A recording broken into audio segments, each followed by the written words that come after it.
Hello, what's up? Another standard deck tech here again on our channel Deathmark TV. And this time, as you see in the title here, we got a new and interesting deck list.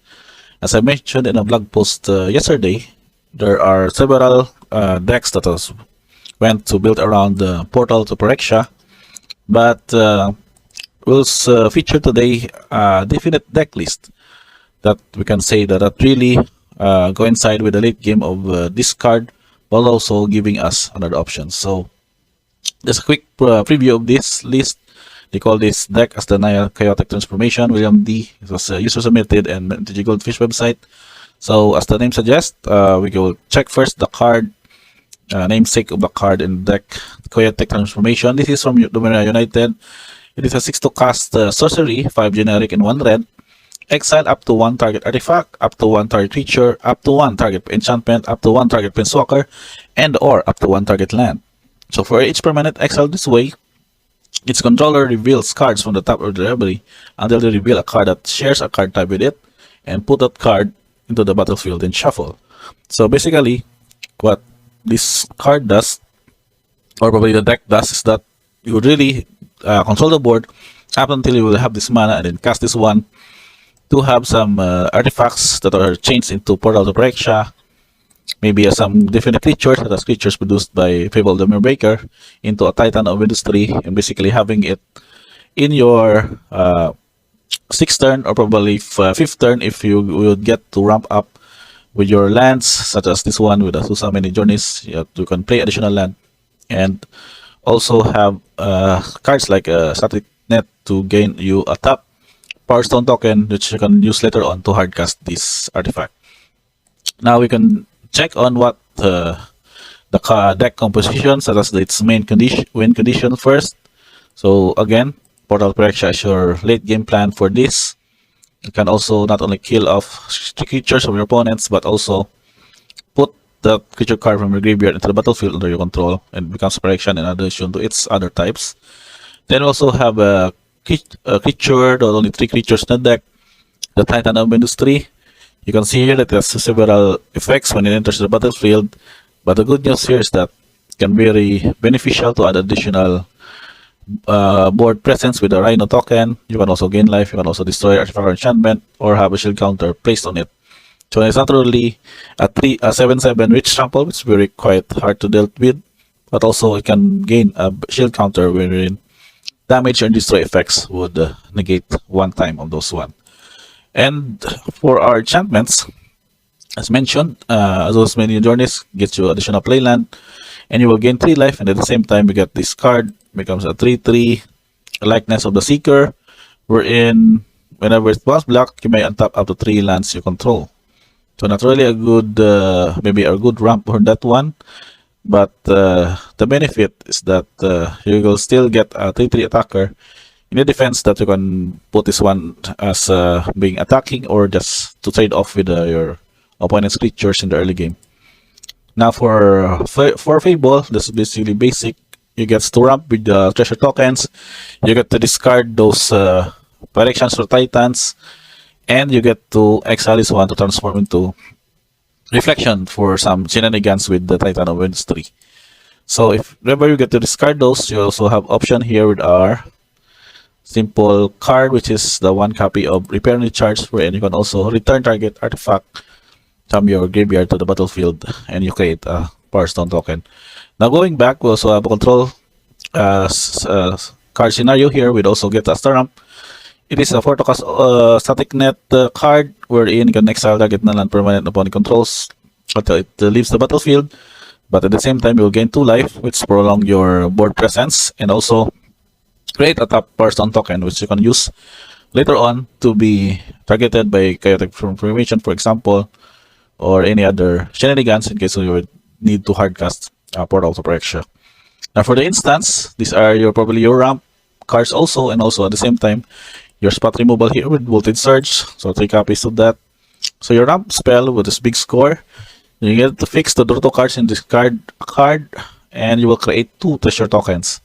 So basically, by as early as 5th turn or 6th turn, probably 5th turn is the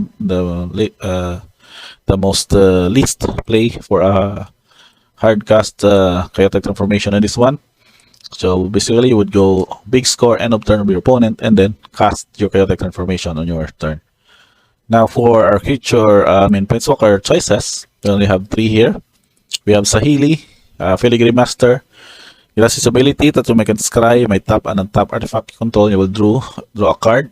That's a good card on this because of some power stones can be used to tap to have this card draw. You can also create 2/1/1 colorless top artifact creatures with flying. That's an attack because they would gain haste until end of turn.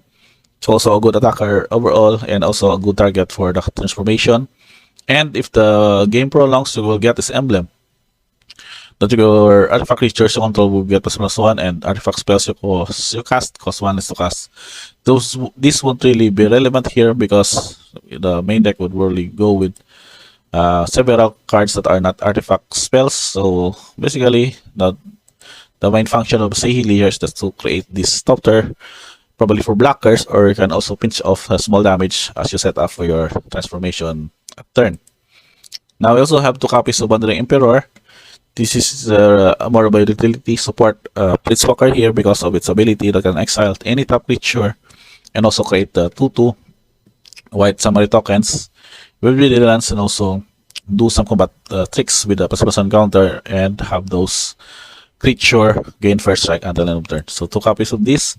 Now we go along with the sorcery cards that goes with the chaotic transformation. We have 3 copies of Reminiscing. This is more of the removal spell for the early turns of the deck because probably it's more of the white scenario. You can destroy up to 1 target artifact, enchantment, or top creature. And if you control an artifact and enchantment, you get a bonus to have a total white summary creature token with vigilance, and can also do some blocking or so pinch off early damage with this card. So with this scenario, you can see here that there are many ways that you can satisfy its ability, but having to control an artifact and enchantment at the same time. So also we have again mentioned earlier, Repair and Recharge, 1 copy, and again Sunset Riverly as a good defense against fast aggro decks or soldier decks because of its ability that you will gain 4 life. If they have more life than you, if an opponent controls more creatures, you will create 2/1/1 white human creature tokens, and if your opponent has more cards in your hand, then you draw a card. So most likely the first 2 cards can be certified in an aggro matchup, and you can also basically use some of these 1 white tokens to become a target of chaotic transformation to be turned into Titan of Ministry. So last but not the least are the card lands distribution. Since we're going with Naya, we'll probably go more with these cards. Fixing of Battlefield Forge. We can also go with some new cards, the Trilands.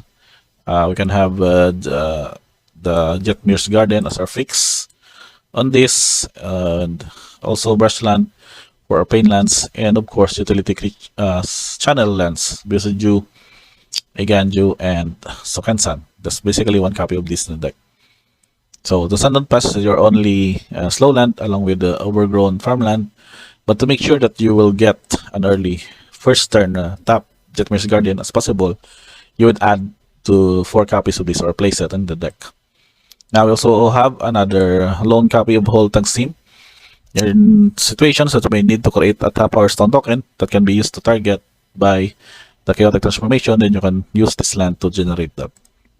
So 1 copy is to make sure that your manas would not be really affected because of the 3 colors that may at times may be very relevant to do some mana fixing, and later on might become a problem if a certain colorless mana would become a hindrance in casting your relevant spells to optimize your early turns. So last but not the least, their deck stats. Mana curve is 3.86. That's basically about 4 mana cost in the value of the average casting. Might have some early defense, but maybe additional mall can be added on the sideboard for aggro decks. The color distribution, we will go with green, which is 13, but mostly it's white because of 17. And second is red, so it's white, red, green, with green as the last color for added in this tricolor deck. But producers is looking to be relevant and basic. It goes with white with 23, but because of several dual lands and the tricolor lands that were added, you can basically say that producing more of this white would also produce these other two colors in the deck as set up in this land distribution. So last but not least, your tokens: Copy, Goblin Shaman, Human, Power Stone. We also have Rhino Warrior, Samurai, Spirit, and Treasure. So overall, 25 lands with the special ramp and Fable to get your cards going on. I think this would be a decent build for unusual, let's say unusual, but not really a new strategy for the deck. But I'm happy to see that there have a new kind of this kind of strategy that is back again in the standard format. So if you have any questions, you would really want to try this in MTG Online or in your MTG Arena account, feel free to do so to check out this list and video, which I may put the list in the description of this video. So I guess that's about it for this one. Thank you for checking this Naya transformation, chaotic transformation deck for standard with Brothers War. Until the next video, don't forget to like and subscribe for the Afterlife for more Brothers War, Magic the Gathering content and other related content of this TCG trading card game. Until the next time, and see you guys.